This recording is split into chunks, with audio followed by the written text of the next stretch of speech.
صفحه 218 آیه 87 آمده به مصر بیوتن.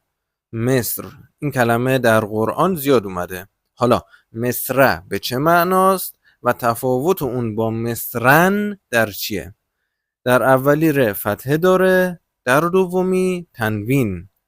مصر یعنی کشور مصر، چون اعلمیت و تأنیث اونو غیر منصرف میکنه، یعنی همان کشور مصر. بی مصر بیوتن یعنی در همین کشور خانه بسازید، در همین کشور مصر. اما مصرن، اگر مصر با تنوین اومد مثل آیه 61 سوره مبارکه بقره که اومده اهبطوا مصران، با تنوین اومد. اینجا مصرن یعنی شهری، نه لزوما کشور مصر. هر شهری، هر کشوری میتونه باشه.